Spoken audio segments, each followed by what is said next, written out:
Bismillahir Rahmanir Rahim. Quran and Tawhid, that is the oneness of Allah subhanahu wa ta'ala. We as Muslims, we all believe in oneness of Allah subhanahu wa ta'ala. And yes, majority of the people do believe in Allah subhanahu wa ta'ala. But we as a Muslim, we have to understand ourselves.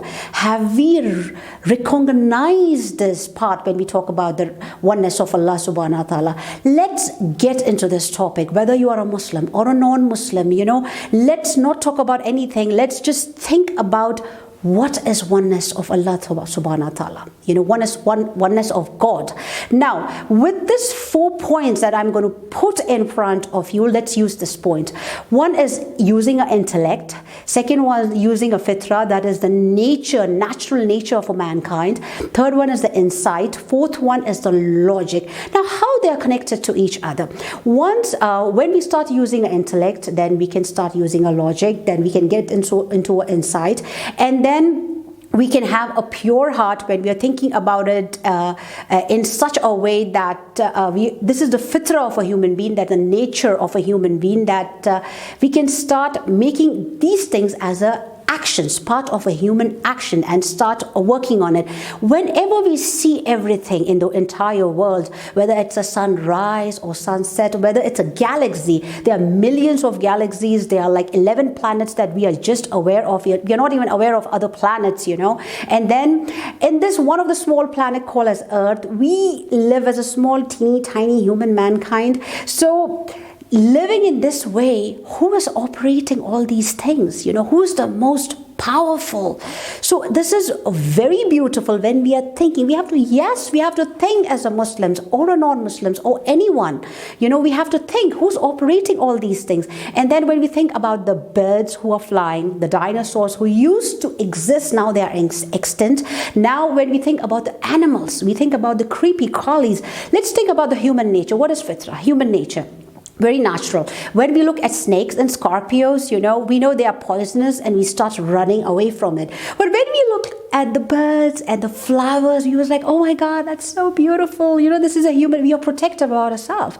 So when we compare the human nature by animal nature, the animals were living the same way and they are still living the same way, But the human being have developed a lot. They used to have small huts in the villages. Now they have big buildings and technology. Because why? The difference between animals and us is that we have intellect.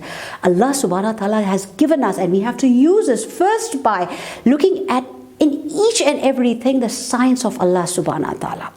Now let's come back to the topic of Tawhid, that is the oneness of Allah subhanahu wa ta'ala. But the question comes, why is only God one? And Hindu brothers and sisters, human beings, they believe, many people believe that there are many small gods, but there's only one God they worship. So when we talk about the Hinduism and they believe in very small God, or the Buddhism or anything, so let me talk about it first. When they believe in many gods, it's like one is the god of rain, one is the god of marriage, one is the god of giving you money, one is the god of giving you happiness, every god for them has a different kind of roles and responsibilities, So every god is sitting in the spot, and one is creating a mankind, one is doing this, one is doing that. So no one god is supreme or is powerful to manage all kind of tasks. It is like them. This is the ideology. But when you're thinking everything in a round up, it is like a CEO. A company has a CEO, and it has a president and a vice president and a project manager and so many employees, and everyone is doing their job, because human is imperfect in nature. He cannot do his own job by himself. That's why he needs everything.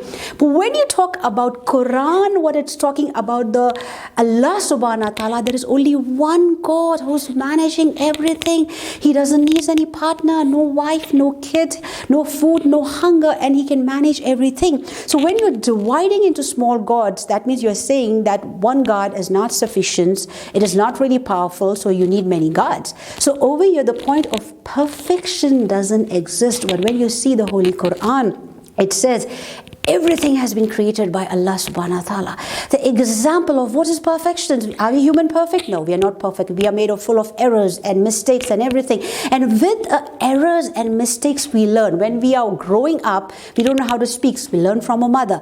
And when we come to school, we learn how to do handwriting and everything. So we are learning and we are doing mistakes and errors. That's how we are growing up. So this perfection is only Allah subhanahu wa ta'ala. So we have to use insight, instinct. We have to use intelligence, a logic, and a fitrah of a human being to understand the creation of Allah subhanahu wa ta'ala.